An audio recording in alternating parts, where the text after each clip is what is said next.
Welcome to Finding Zen with Michael Pottern, where everyday moments become sacred. I'm your host, Michael Pottern. Together, we explore how presence shows up in people's lives and the quiet gifts they reveal themselves to be when we truly pay attention. So take a breath, settle in, and let's hear what presence has to say.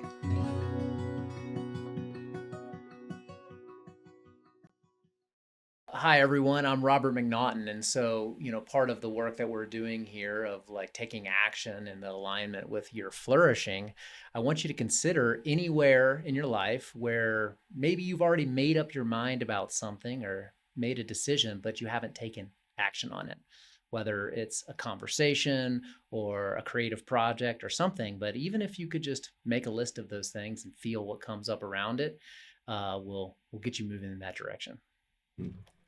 Welcome, everybody, to Finding Zen. This is going to be a really special podcast today. This is with Robert McNaughton, and it's going to get into some of the things that I think are really relevant in today's world, both with finding presence and how does that show up, and also how do we start to think about our leadership in new ways. So, hi, Robert. Hey, Michael. I feel really special too. Thank you. Yeah. Well, let's just find our breath for a second. Find your breath. And see what presence has to say. Yeah. So let's start off with just where you're at today. I know you've had quite the journey, but just give us a 3-minute little overview of where you're at. Well, I'm happy to be here in this conversation with you. And, it's always, whether it's a recording like this or a presentation or like a mediation like I'm doing tomorrow, there's all the, perseverations that can happen before it. But like once it's starting, there's always like a relief of just kind of like, oh, now I just get to be with my friend and like whatever happens. There's no more I can do to prepare for it. Love that. Well, let's then just start with an overview of what I know of you, just because I think you are a full spectrum human and so many of the things that you've gotten into really do lay the foundation. So without going too deep on the things, we have integral center, circling, things like that. Let's just kind of give a high level view of those things, and then we can kind of get into the juice. Great. Yeah. So I was born in Atlanta, Georgia. So good to start at the beginning, because is like understanding my own journey is to put context to some of these elements of recent arcs in my history and brings me to where I am now. But growing up in the like conservative but East Coast meritocratic South, went to a prep school, very achievement oriented. Lots of pressure, like most of my classmates are now, doctors and lawyers and bankers and things like that. I went to Boulder, but it's like, in a sense, it's, depending on whose lens I'm looking at it, maybe it's like a failure to launch from that perspective, but also I was like saving my own life. Like I needed to get out of that context that just, I couldn't find myself within. Couldn't find my Zen within such framework. And, something about Boulder and the stories that I would hear and the activities that people were up to out here was like, I need to go there. And the engineering school at CU was my excuse. I was into science, technology, and math and everything. And like ran computer businesses in high school. I was the guy that would like fix people's computers and in the neighborhood. And then, just started consulting in various ways because that always came really easy for me. Mm-hmm. Always loved just being available to solve problems to the degree I could be helpful. Hightailed it out here to get away and like had the space to like actually see what mattered to me, and got to evolve my paradigm into something that was less meritocratic and more pluralistic. Yeah. And from there it was a hop, skip, and a jump to see that pluralism has its faults as well. And it's kind of like, if you don't have a value hierarchy anymore, then what do you care about, right? Mm-hmm. It's like a point in every direction is the same as no point is all at all, as they say. And so the CU engineering school also quickly bored me because it was very competitive. It was very like cold and very much about what's happening in the future, not what's like just enjoying our lives now.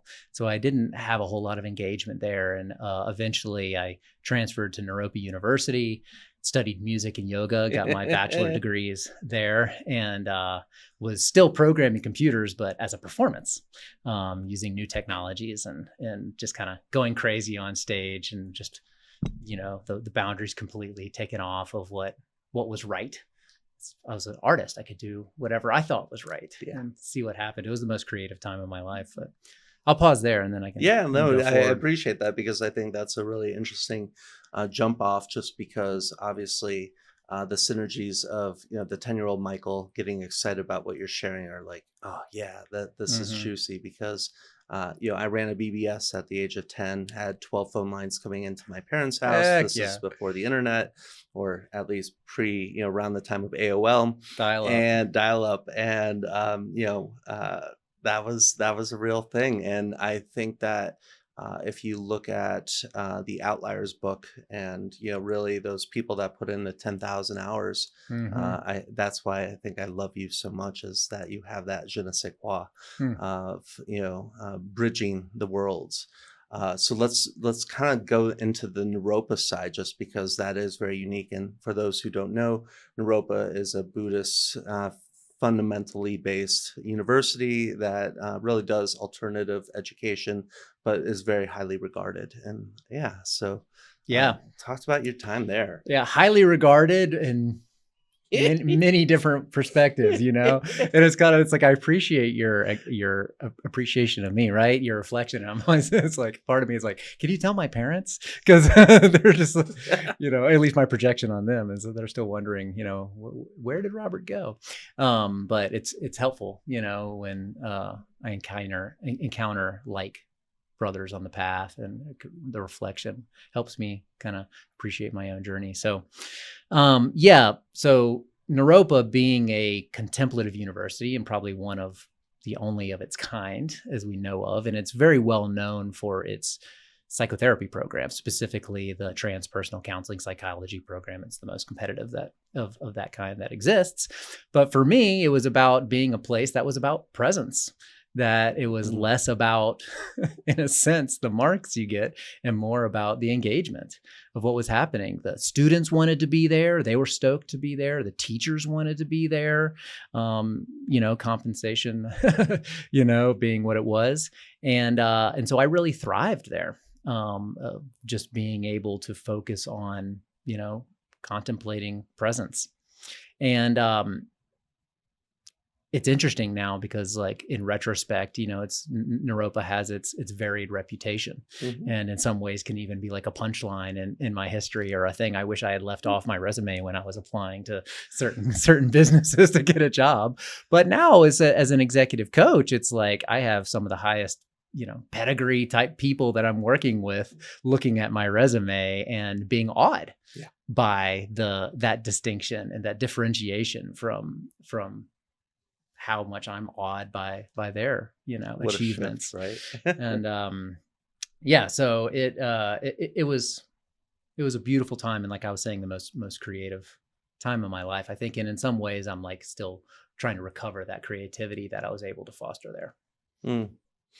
I think that's one of the layers that will create as the foundation, is really having that, not just purpose. I think everybody wants to come back to that word purpose, but it's that connection to what you're doing. And that's the liveness that I feel from you. And that's the liveness that I feel in my own life. And that really is, when it's a pull forward, when you're engaging with someone, when they're just really passionate about what they're doing.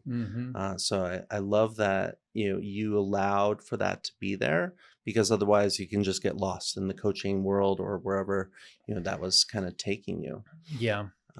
And then we'll just jump in quickly around the Integral Center and just that side, because I think that does create some foundation. Yeah, let me just complete the bridge there. So in a sense, the thought leaders that I was encountering through the Naropa community were introducing me to a wider map of reality, a more integral map. Specifically, the moment that is highlighted is when I saw Stan Groff come and speak at Naropa. It was part of the continuing education program there. And he did, this evening presentation followed by a weekend of holotropic breathing, which is the alternative to psychedelic therapy of, using, breathing practices. It was my first kind of encounter with those things. But the way he described kind of the world of like kind of the history of psychedelic traditions, that like most, wisdom traditions have psychedelics, deep in their history. And now psychedelics in my history were illegal drugs, right? Where I grew up, that was something that's like you do if you're avoiding your objectives and what you're supposed to be doing, and it's bad, and you certainly can't talk to your parents or your teachers about it. And so it was illegitimate. Right. And so any experiences that I had with those experiences were illegitimate. But then seeing someone that had the legitimacy of kind of the Western achievement world speaking about these experiences with the holistic perspective that it was like it brought a legitimacy to those experiences. And so I kind of hold that as like my first integral moment of where I experienced becoming more whole with myself, especially these non-ordinary states of consciousness that are better categorized that way than good or bad. Right? Exactly. And so then through actually the transpersonal community that I was introduced through him, encountered Ken Wilber, and then saw that he was right here in our backyard with the Integral Institute, kind of like a think tank of gathering some of the brightest minds in applied psychology and philosophy and spiritual teachers, and having conversation about what really works, and kind of a meta map of how to make sense of things, East and West, and modern and traditional and historic and so forth. And so I, after graduating Naropa, I was going to go to grad school and keep being an artist, but instead I got hired by the Integral Institute, actually as the IT guy. I was fixing the servers, and then wore just about every other operational hat in that organization. And that was a really amazing time in the history of Integral, because Ken was very healthy and just like a force of nature. And, people, the common refrain was, seeing him speak was like, I don't know half of what he said, but I want to know, and he was just that passionate, compelling, charismatic. And so getting to be part of the community that was helping spread those ideas and produce those events was very inspiring. Then, of course, as many great organizations can happen, things fall apart, and out of we spun off a for-profit global media company called Integral Life that I was a principal in helping create, and then I met my business partners in the Integral Center, Decker Kunov, Brian Baer in California, and we wanted to start the Integral Center. The opportunity arose, and so spun off that organization here in Boulder. We had a 14,000 square foot facility here in downtown Boulder that was, primarily bootstrapped as a training organization. So we were training facilitators and teachers and coaches and such in like intersubjective meditation, which is the circling. So this kind of group presence practice, having no agenda, nowhere to get. And that was a very vivid experience, and would have, people flying in from around the world to live in Boulder to train with us to become facilitators in this practice. It was an experience that you couldn't find in many other places, even though kind of encounter group like practices have a rich history. So that was, having those kinds of very in the moment engagement experiences under the banner of integral consciousness was the idea. You could say, in retrospect, what did and did not work about that. But yeah, Alethea was our primary circling training. And then, of course, having that big of a facility, it subsidized a lot of different things, including some great parties. And it was kind of a hot spot in Boulder for its time, and got us a very good reputation. And yes, it was definitely known when I first went back out here. And then, closing that project in 2018, I sometimes call it as like diffusing the bomb, like we were able to wrap it up before we got into trouble. But it was a unique experience. It's where, closing a business when it was at its most profitable. Yeah. Which people were like, what happened? Why did it fail? It was quite a success.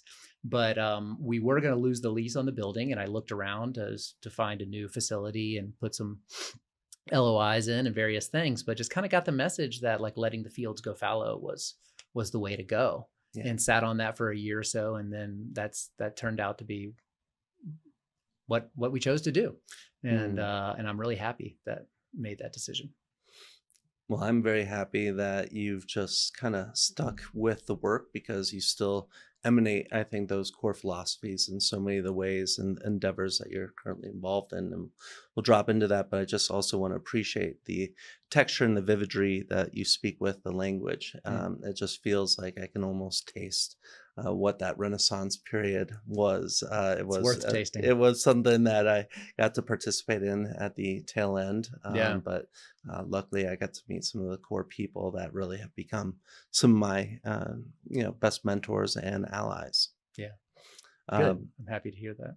Yeah. So the gift on that keeps giving. Yeah. But that being said, so then that brought you into executive coaching. And what I find most unique about you is that you're kind of the whisperer in this way of being able to bridge that IT to the engineers, or you got these startups that are getting huge funding, usually engineers background. So you're able to kind of thread that needle, but then also you're able to bring in this awareness of avoidance and the other components that usually go on with executive life and the things that most CEOs and C-suite people are going through. If there's something you've been avoiding, you probably already know what it is. The question is, what would it take to actually act on it? At the Denver Zen Den, we create space for clarity, presence, and real movement forward. Because sometimes the next step isn't more thinking, it's learning how to be here. Okay, let's return to the conversation with Robert. Yeah.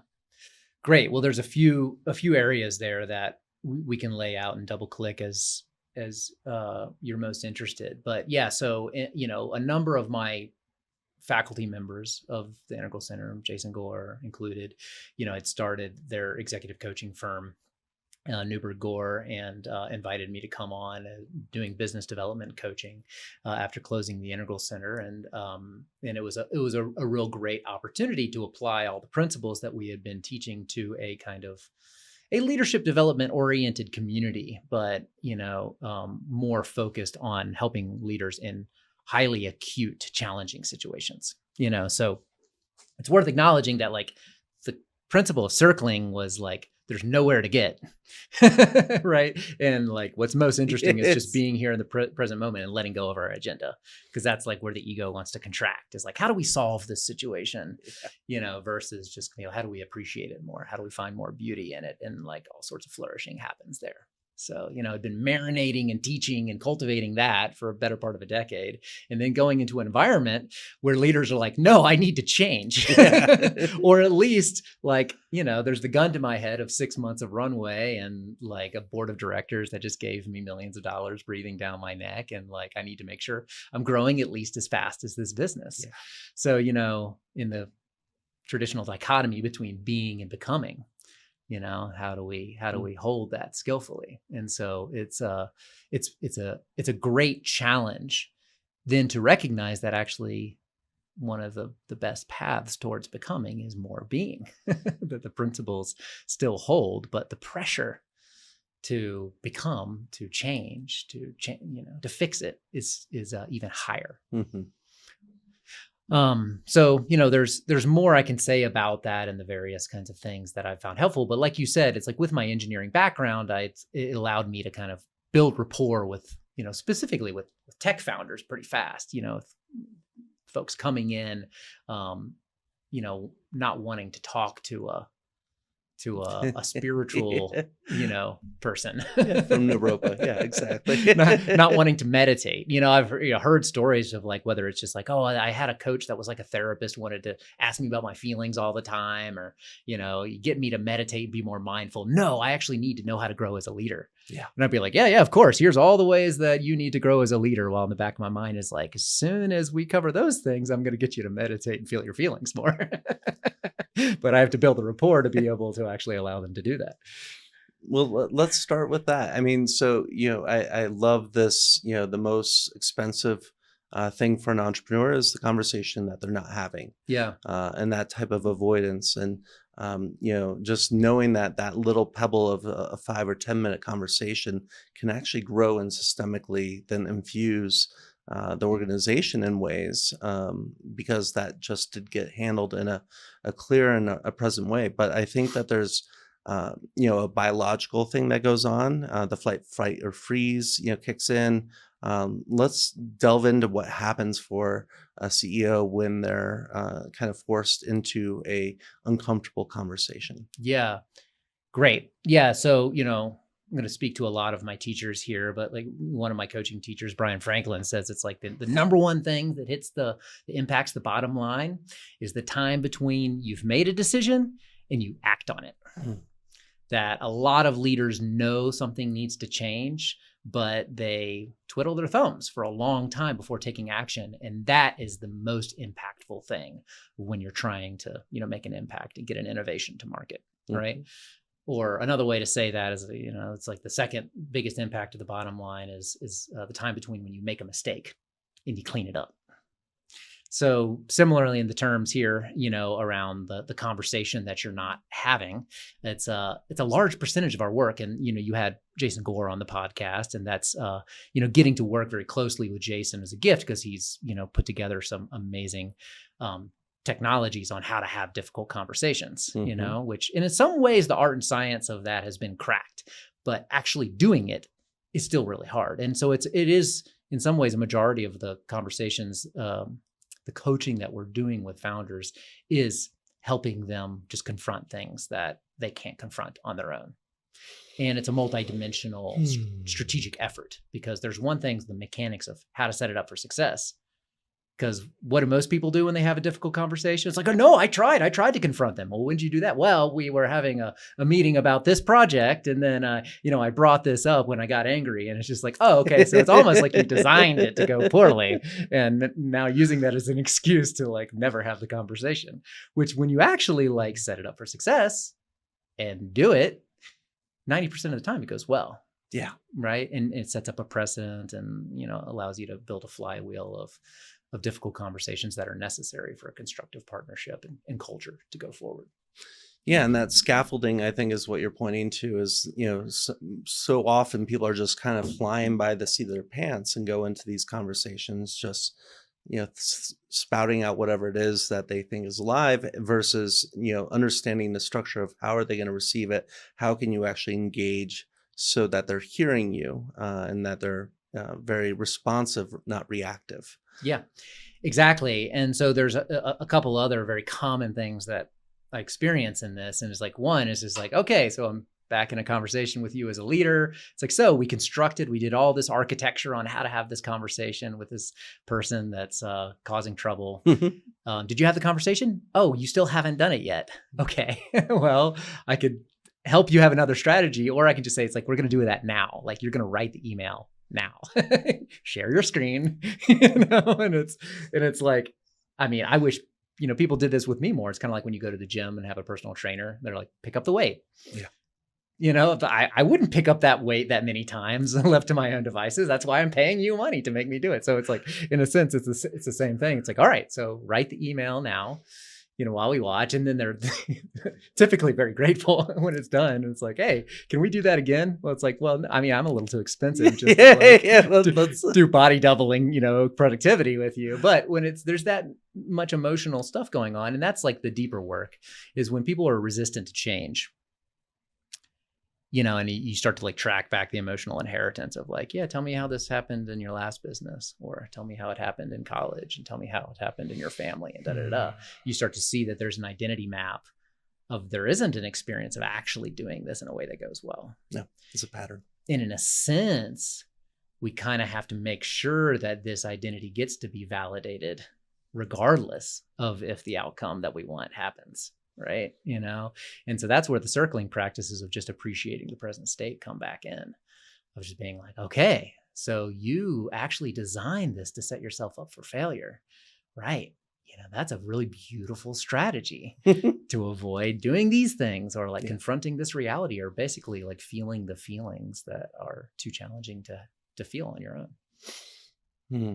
Well, I think that's an invitation for any of the listeners to maybe think about where in your life there's that one conversation that just tomorrow you reaching out could maybe solve and just create that integration.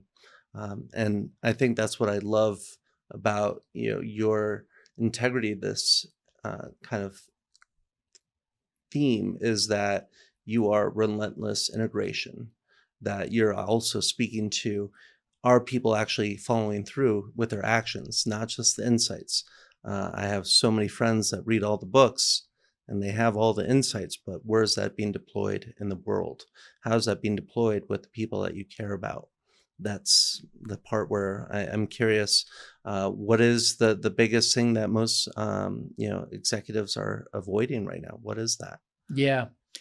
Yeah. In a sense, it's kind of the awareness action gap, right? It's like, like the cobbler's kids have no shoes, in a sense. It's like the reason that I like can talk so much about these things is because I've been analyzing my own, failure to comply with my own expectations for a very long time. Right. And the rabbit hole goes pretty deep on that. So, I mean, I think what we're up against in a certain sense, looking at the challenges that face leaders today, right? In a sense, we're still just trying to create innovations that solve problems in the world.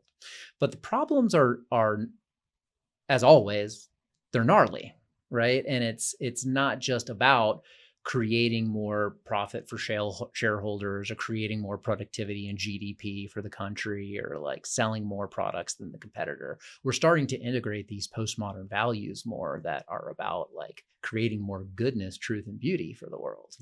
Right. Of seeing how just like rampant hierarchy and all of those things has created a lot of problems. And to solve those problems, we still have to use those hierarchical models, but in a way where we can hold more paradox and complexity around it. So that's where it gets spicy because, it's easy to throw the baby out with the bathwater and to say, it's like, oh, the way my parents did it is wholesale wrong. Yeah. Got to start there. And then you realize actually, oh, I'm the same way. I'm them too. But you got to find the baby in the bathwater and reintegrate the things that have always worked, but in the way that they work now in alignment with our values today. And that's where it's like, it's great to have an AI chatbot that can tell you how smart you are and how insightful things are and give you a bunch of opinions about the way to do things. But those of you that are using these chatbots, for advice in these ways, you've probably realized that it's just wrong. Yeah. It's just like, it's good reflection, but its advice is just not good. Yeah.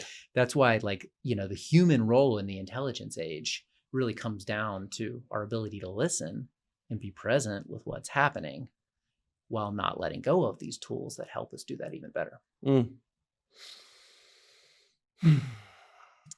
It's just, it's beautiful to feel people that are pointing to the things that are underneath the hood, the things that are kind of creating that low-grade anxiety for most people just because they're not fully integrated. They're not fully living in attunement to, both their passion and also, showing up and doing the work because I think we need to till the soil at this point.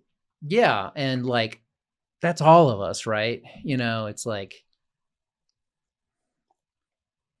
like I've got all the ways that I am always, out of attunement, coming into attunement in these ways today, and needing to find deeper attunement in these ways that take forever. Yeah. And so it's like, in a sense, I'm good at talking like I'm smart now and that to whatever degree that's helpful, but it's also kind of like scrolling through Instagram and seeing, oh, those people's lives, they've got it all figured out.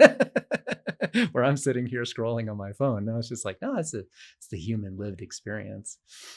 Well, and I think that bridges into kind of your current side project or another business that you've been growing. Yeah. Antelope Recovery. Yeah.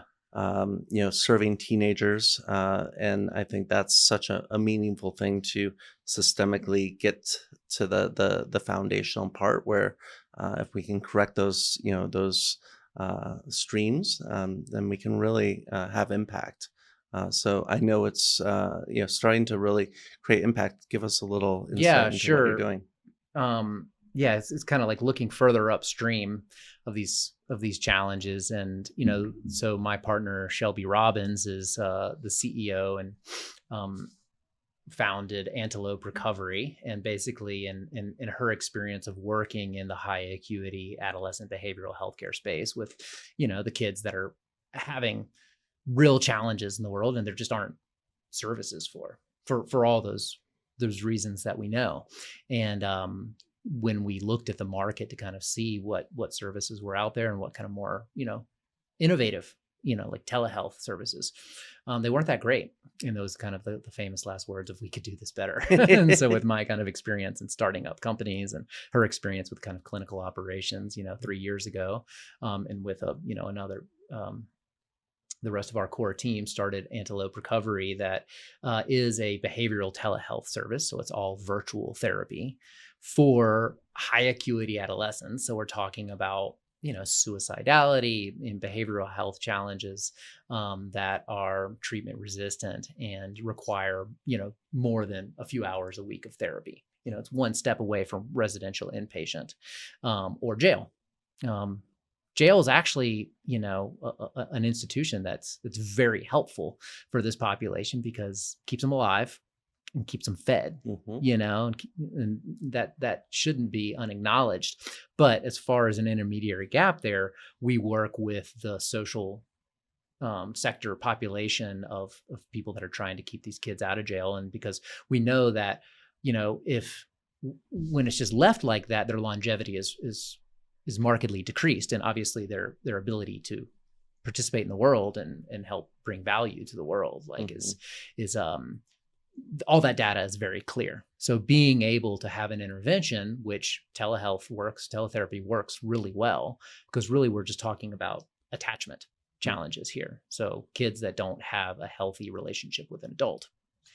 And as much as it's nice, once again, to have an AI chatbot that can, give you insights and all these things, it can't form healthy attachment. And actually it's, the Institute for Psychological Harms is showing more and more research that it's actually creating a lot more psychological challenges than we're reading in the newspapers, because there is no interiority in an LLM, right? There is no neurology that can have an internal reaction to what you're saying. So having a human in the loop is, in our thesis, is necessary for creating the secure attachment that allows for addiction and for challenges at this age to be addressed such that they can be healthy, thriving adults. Wow, attachment as the core issue, that is definitely, I think, a game changer in the way of how are we approaching it, how are we, creating access to those good adults that these kids can actually connect with. Yep. That's a huge thing. And also having done some work with the David Lynch Foundation, bringing meditation to public schools, the other thing is, how do we meet kids where they're at, not just teach them the tool, but actually provide it so that their families are involved, that they're met at home when they're actually having the instance. I think that's one of the other things that telehealth is providing for you guys. Yeah, without a doubt. It's in a sense, it's like a lot of people are like, well, it seems like a compromise. It's like people don't like the idea of virtual therapy. It's based on our experience and research. In many ways, it can be more effective than inpatient, because residential care, inpatient care, when you have to go away, to the place, it's like, yeah, the kid's is working on their addiction and learning some good competencies and having some healthy attachment.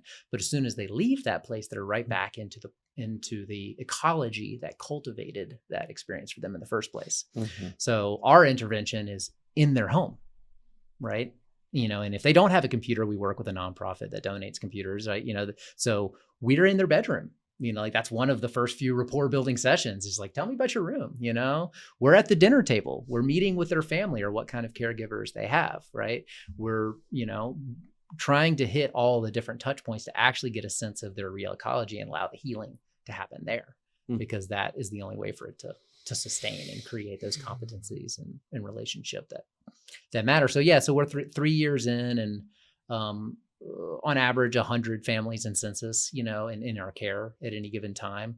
And it's healthcare is a very difficult industry to innovate in. Mhm. There's a lot of resistance to disruption, but like some of the big ones, finance, and healthcare, and such, it's paradigm shift has to happen, and AI is enabling that to happen in a big way. You might feel like I'm kind of like bearish on AI, but it's, we are very much a AI tech enabled healthcare service that using automations to allow all of the money we spend to allow therapists to be with the kids and do what they do best and not have to deal with the bureaucratic minutia that is bogging down the rest of the healthcare system.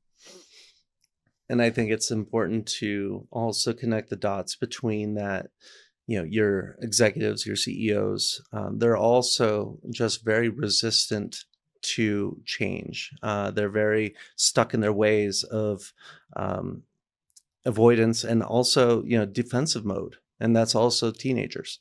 They're very much the first to be defensive. And so I think that attachment side and how are we creating presence and actual felt safety does land so much with me.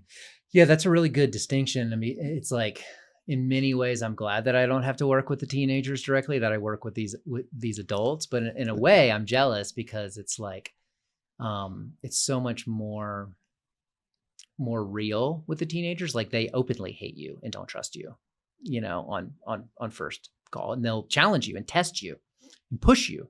And that's why to be a clinician in that space, you got to have pretty tough skin and and your own ability to regulate yourself. But once you actually hold a boundary or demonstrate that you're actually there for the kid, then the kid has that new attachment and it is a relationship that is like unique in their life. So it's a bond that goes far deeper.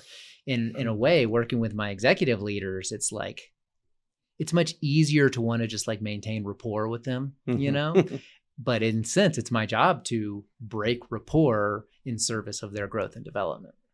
Right. Yeah. As in like, if now they want to grow, they need to grow. They wouldn't be paying me the amount of money they're paying me if they didn't. But like there are certain areas where there's an immunity to change, right?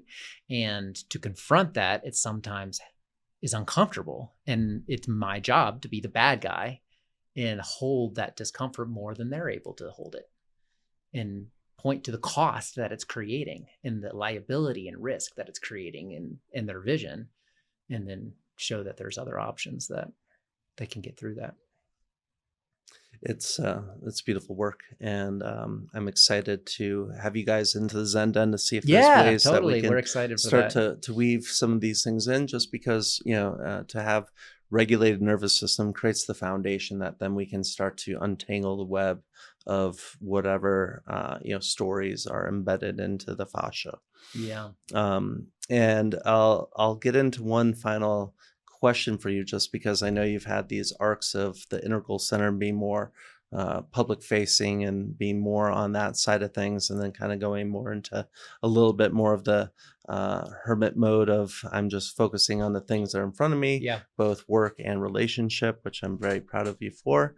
But as you start to merge again, I think a lot of people are trying to figure out, if I have a public voice, how does this not just become another talking head? How do I actually provide value to the world? And, just as you start to emerge again, what is it you're thinking about? And is there any advice that you would give to people to finding their own voice and the value of sharing it? Yeah.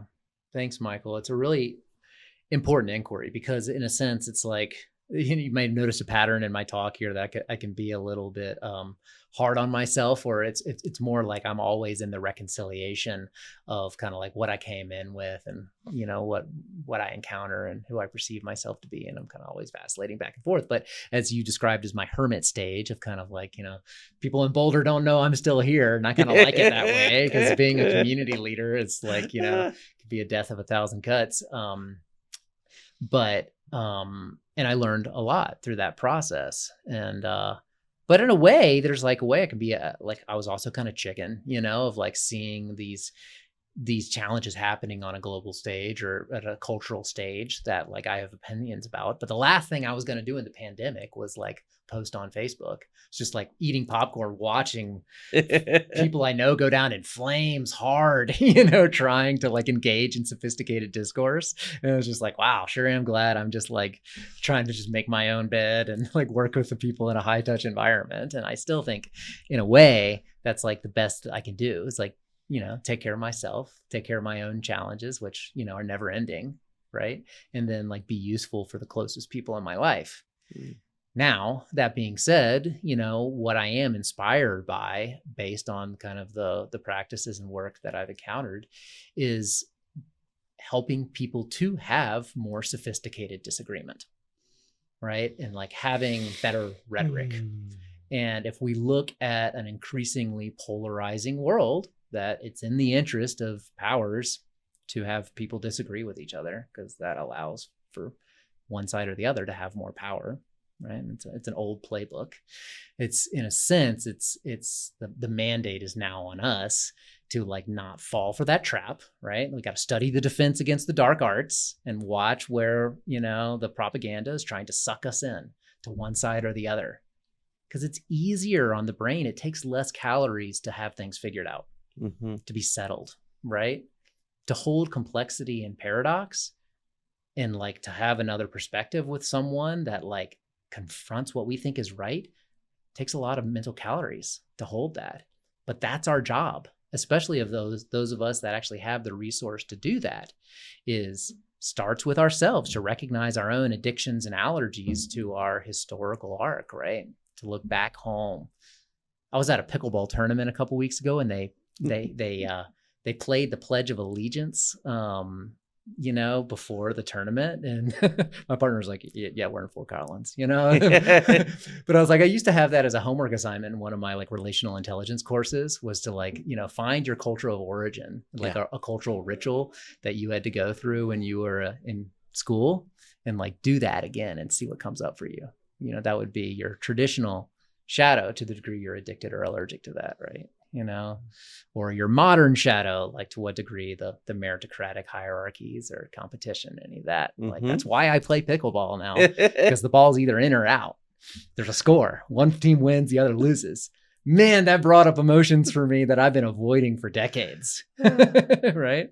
And then similarly with the postmodern shadows, it's like, to the degree that like we're just flattening everything and just biasing towards an egalitarian place where there is no transcendental goodness, truth, or beauty. It's just whatever feels good, which leads reliably to hedonism, narcissism, nihilism. Right. Clearly I'm allergic to that, So it's like the degree to which we can reconcile those fundamental primordial elements of our consciousness is the degree to which we can engage with others that we disagree with skillfully in a sophisticated way that actually helps people think and grow. Well, that dovetails into the last thing I'll just mention, just because you set it up so properly, is being able to sit with the feelings, not numb out, not just go into the hedonism side. And you brought me this wonderful oil, instead of bringing a bottle of wine or something like that. This is the new. So let's talk about that for 2 minutes. Yeah. Since I, stopped drinking alcohol whenever it was 7-8 years ago, like I really enjoyed spirits and like I it's a bartender for a while and like loved single malt scotches and wine and all of those things and kind of missed that aesthetic relationship and still appreciate that to a degree. I just didn't appreciate what it was doing for me. So I kind of applied that now to like my olive oil snobbery. And so like, this is a Spanish Nuevo. So it's like at the first harvest of the olives in these countries, they make a special batch. That's the first harvest. And so I always get on a wait list every year so I can get bottles of the first harvest because it has the highest polyphenol count. So this is really high plant medicine, of olive oil. And like, drink some and like feel how much it stings, your throat. That's how alive it is. And like, it's really good if you have like bugs, and things like that. It's also really great to cook with. Anyone who tells you not to cook with olive oil, tell them to go talk to a Mediterranean. Well, thank you so much. This has just been a pleasure. Yeah. I look forward to seeing what's ahead because I think your diligence to creating change from the inside out is what I respect about you. So thank you for that. Thanks so much, Michael, and can't wait for Shelby and I to come down and visit the Zen Den and appreciate all the work that you've been building over these years with great success. Thank you, brother. And thank you, everybody, for joining today. May you move a little slower, listen a little deeper, and keep finding the Zen in every day. Thank you for being here today. If our conversation opened something new for you, a little presence, a little wonder, share it with someone who might need it. Until next time, move a little slower, listen a little deeper, and keep finding the Zen in your own life.